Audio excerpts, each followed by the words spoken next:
Chicago, the destination of millions of travelers, the heart of America, the scene of the greatest show on earth. It's the focal point of a nation. From all parts of the continent, crowds pour in seeking new experience, new thrills, new knowledge. This is America. America on parade. Through many entrances, eager crowds make their way toward the Avenue of Flags, where flying banners represent every nation. Special delegations march down this impressive avenue. The Northern Highlanders from Canada are here in all their glory. The world's biggest thermometer typifies the immensity and boldness of design of a century of progress.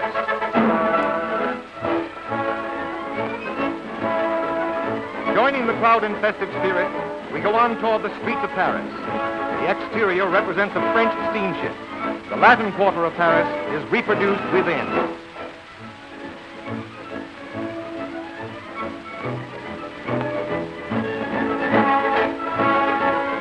There's a big blimp flying along. Let's see how the fair looks from its cabin. Covering 22 long city blocks, the fair occupies all the space between Lake Michigan and Chicago's outer drive. A great island and the lagoon that separates it, even the sweeping bridges between, all carry elaborate exhibits, splendid restaurants, and entertainment features. Here, spread beneath us, is a city of tomorrow. The old and the new in transportation are housed in the Travel and Transport Building. It is called the Building That Breathes. Outside the building, early steam locomotives are in sharp contrast to modern streamlined trains.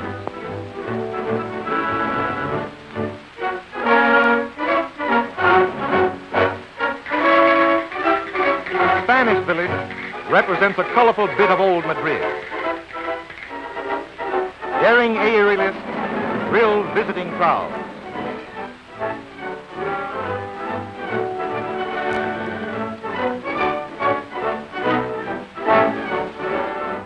General Motors is represented with a large building of modern design. The Chrysler exhibit is housed in a spectacular structure.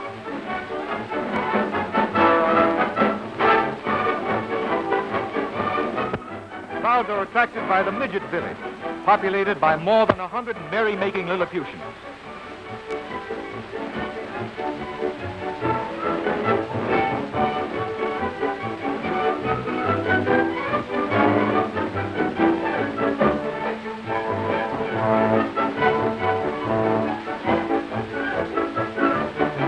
These folks may be small, but they certainly know how to get around.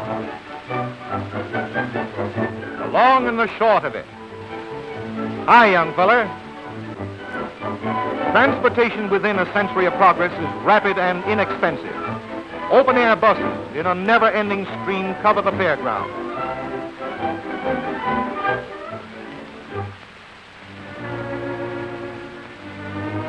Along the Midway, we come to the Lost River. Here, huge prehistoric monsters seem to live and breathe. How would you like to meet this fellow on his way to lunch? And now for a real thrill. A trip on the Sky Ride. The supporting towers rise 628 feet in the air, the highest man-made structure west of the Atlantic coast. Elevators carry passengers to the 210-foot level, where boat-like cars wait to carry them across the 1,850 feet between the towers. A magnificent panorama of the fair unfolds as the cars move along, suspended from strong steel cables.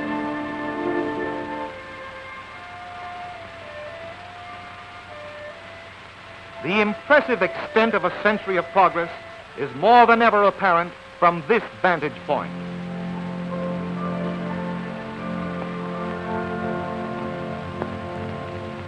Here's the Tunisian village.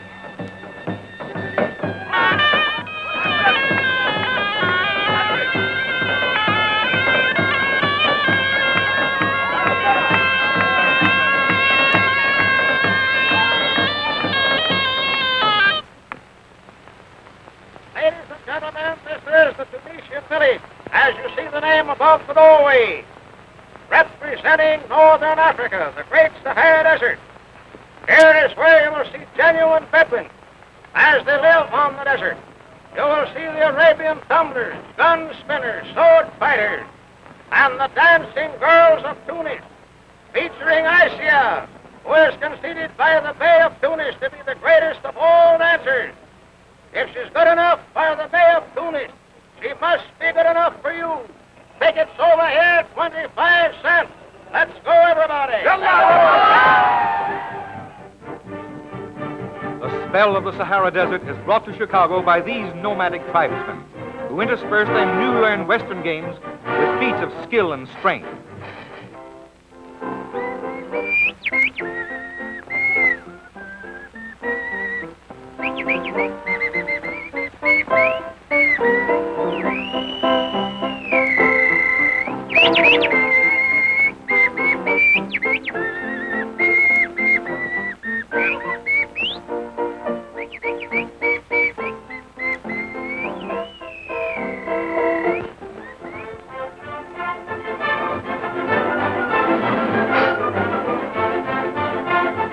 Wings of a Century, a pageant drama, depicts the development of transportation through 100 years of American history.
The century of progress is thrilling, with its endless new sights and new sounds, but it takes its toll in energy toward the end of the day. You've heard about hot dogs at the fair. Well, here they are.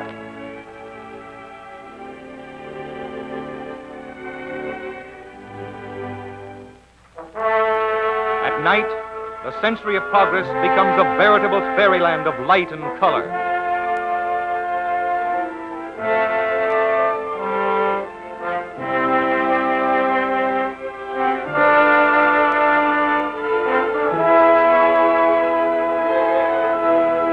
Billions of candle power light the grounds in the sky above. As nightfall clothes the marvels of the day with the enchantment of night, the fair takes on the appearance of a modern Baghdad.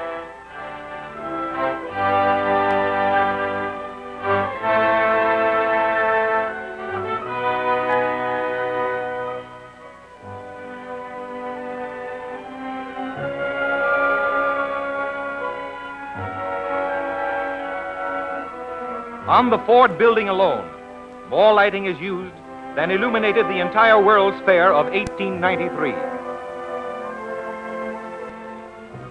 In this galaxy of huge structures and advanced ideas, the Ford Exposition stands out in bold relief. The Ford building is nearly 1,000 feet long, the tower as high as a 10-story building.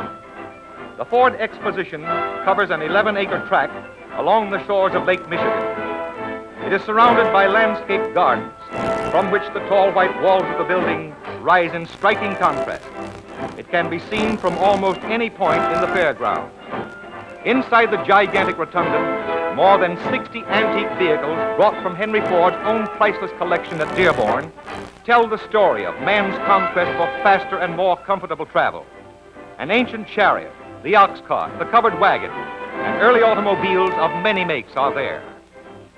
The outer wall bears a series of gigantic photographic murals, 20 feet in height, and 600 feet in length, depicting scenes from the Ford Rouge plant in Dearborn. Here are Edsel Ford and Henry Ford, two of the most interested visitors at the Ford Exposition.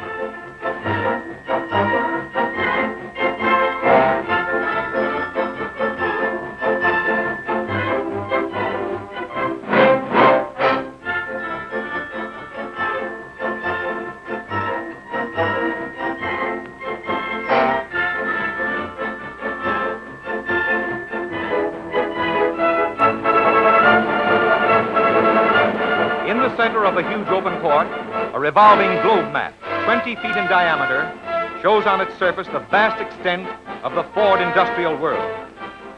Henry Ford's conception of industry includes the basic operations of mine, farm, and forest. Diorama or sculpture pictures depict the basic elements used in the Ford B8. Much of the Ford Exposition is built about the methods of fabricating these basic elements and materials into finished Ford parts. The central theme of the exposition is, out of the earth comes the Ford car. This fact is stressed again and again throughout the exposition.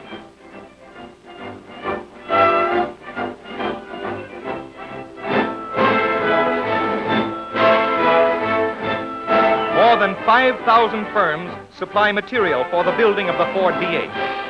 21 of the largest of these have displays in the Ford building.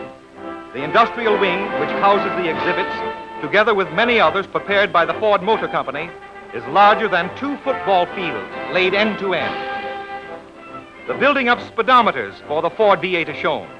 Exacting tests must be passed by each speedometer before it is accepted.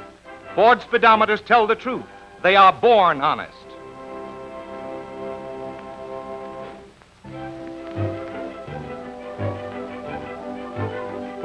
Here, automatic machines cut gears for Ford at great accuracy.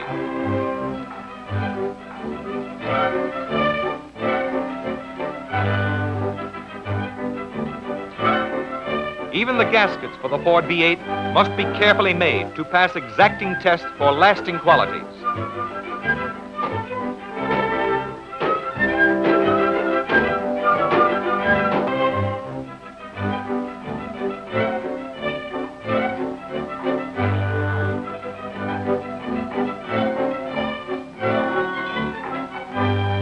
Intricate looms weave upholstery for the Ford V8.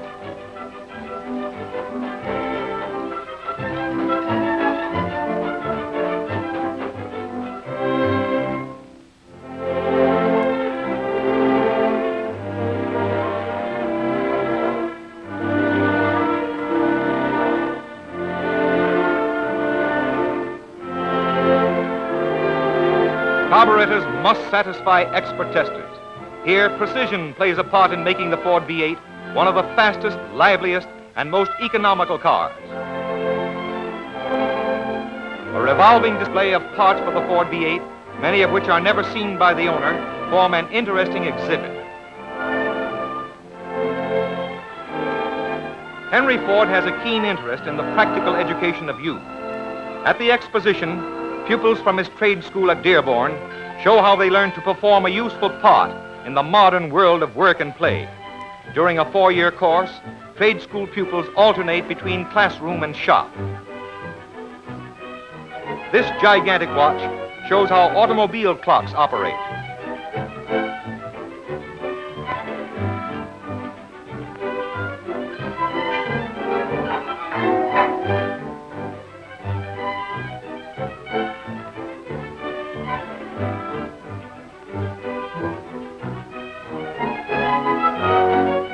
Here we see what good shock absorbers mean to riding comfort.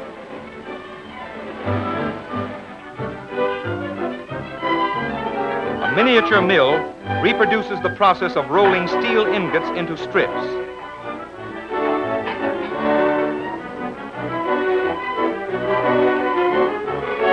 Cushion springs play an important part in riding ease. Special machines produce them for Ford B8s at a high rate of speed.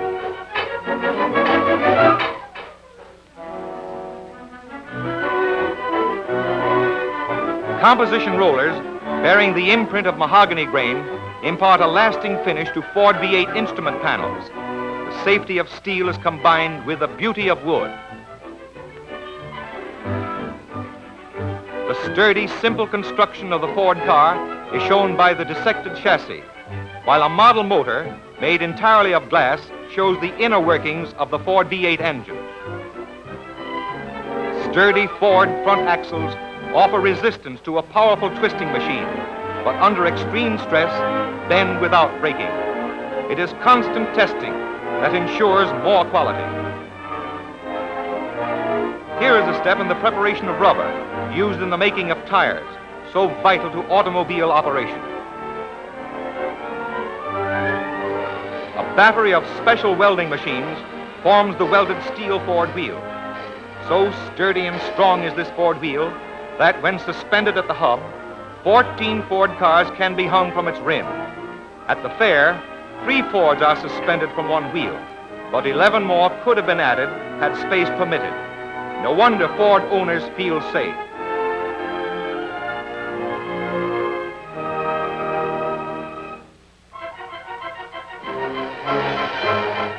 Bodies for the Ford V8 are made entirely of steel, welded together with special equipment developed to join the parts in unions, which are stronger than the material itself. Amid a shower of sparks, these 3 panels of the Ford V8 body are welded as hundreds of spectators look on. In another exhibit, safety glass for Ford windshields is made. 2 layers of glass with a center transparent binding sheet are pressed together and baked under high temperatures to form a single sheet of safety glass.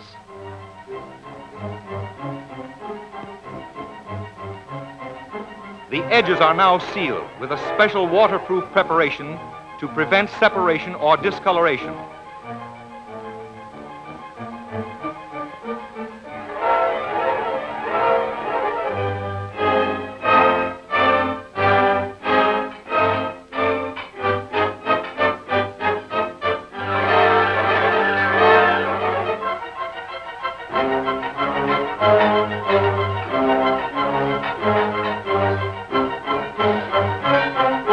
Hot steel ingots are rolled into slender bars between hard metal rollers.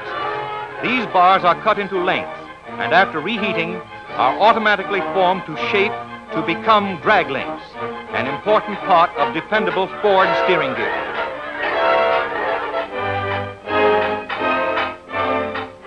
Crowd watching the pouring of white-hot liquid metal for casting processes. An electric furnace heats the metal to a temperature of more than 2,700 degrees, and it is poured off into ladles and later into molds.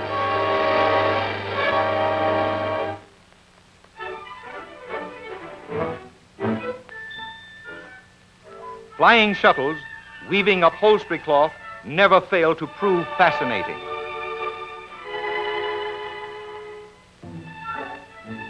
From thin sheets of brass rolled in special mills at the exposition, a marvelously intricate machine forms Ford V8 radiator tubing. This machine is one of hundreds, demonstrating the speed and absolute control of modern industrial devices. The upholstery woven in another part of the exposition is cut into shape and fed through a gigantic machine capable of producing seats and backs for 600 sedans an hour. This machine, called a multipleter, is contrasted with the old-fashioned handwork.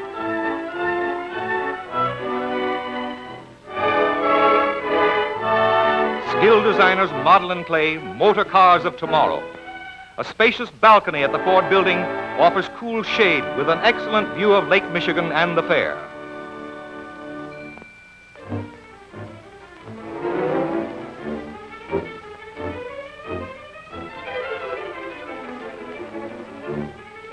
The Ford V8 motor is a beautiful piece of machinery. In mechanics, beauty means simplicity. Here, skilled workers repeatedly disassemble and assemble a standard Ford motor to demonstrate its qualities of simplicity and accessibility. The average time required for them to completely assemble the V8 motor is less than 10 minutes. During this demonstration, many of the exclusive features of Ford V8 design become apparent. Spectators gain a better understanding of its remarkable performance, its records of long service. Simplicity of Ford V8 design is strikingly demonstrated by the fact that a Ford V8 motor can be and is assembled before your very eyes in less than 10 minutes.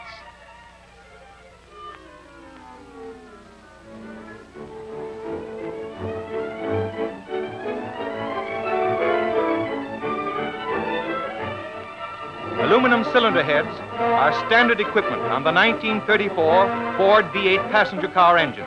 The story of aluminum, too, is told at the exposition.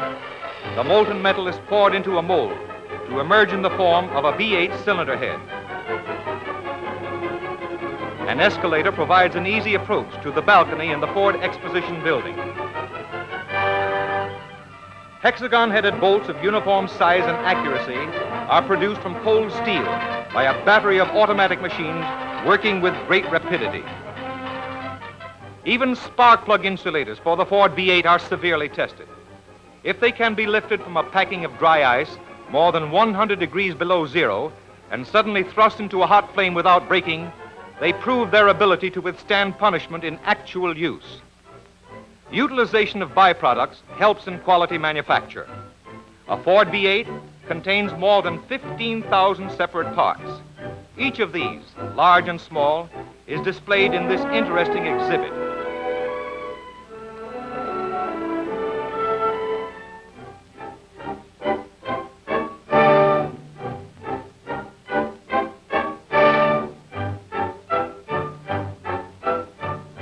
Intricate machines weave spider-like wiring systems. Wires like these will connect the lights, self-starter, generator, storage battery, and horns. The Ford Exposition includes an air-conditioned theater where a motion picture with special symphonic music tells the fascinating story of the Ford Rouge plant.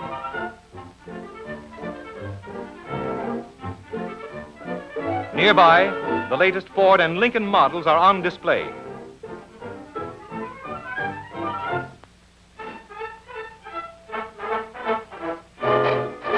The heart of the Ford Exposition is the humble shop where 40 years ago, Henry Ford, then a young unknown inventor, worked and planned and dreamed high dreams. There he built his first automobile. There, too, he conceived the theories of low-cost quantity production which have made his industrial organization the largest in the world under the control of one man. The vast improvement in machine shop equipment through the past century is vividly depicted by an early machine shop. In contrast is modern equipment, which tests Ford parts with an accuracy expressed in millionths of an inch.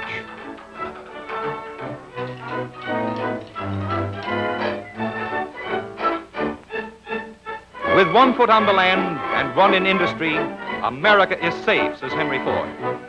At his exposition, an industrialized barn shows how soybeans grown on the farm may be processed for industrial purposes. An extensive display of early traction engines stands in front of the Ford barn. The barn contains machinery which converts soybeans into the parts used in Ford cars. Mr. Ford has long predicted a closer and mutually profitable union between farm and industry.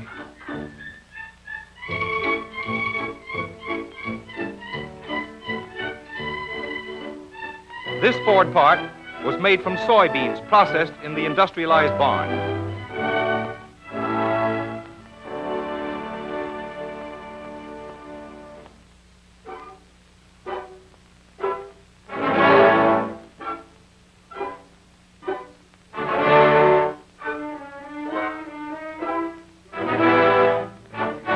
Many visitors to the Ford Exposition make a circuit of the roads of the world. Ford cars are placed at the disposal of guests for a trip around the oval, which contains sections of many famous roads of the world. Henry Ford has said that the auto made roads, and roads make commerce and civilization. In the short space of a comfortable 4-minute ride, these visitors are carried back through a period of 4,000 years to roads which knew the tread of the Roman legions, the yellow hordes of Genghis Khan, the moccasined feet of Daniel Boone, and his Indian friends.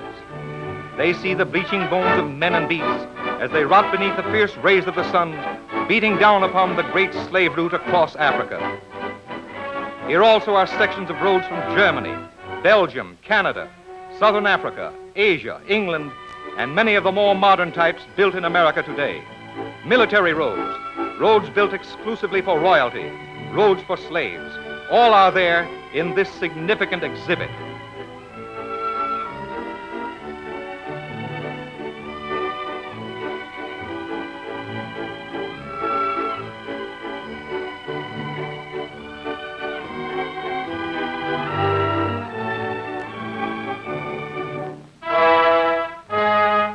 And now, once more nightfall overtakes us.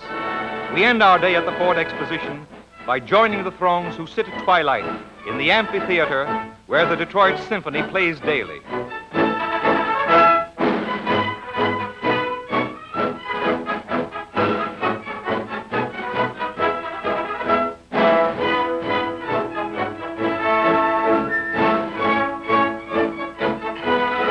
It has been a memorable day, this one at the Ford Exposition. Here we have caught an echo of the hum of machinery and the throb of busy activity from the greatest of all industrial plants. Here we have been able to sense something of its high purpose and its vast significance.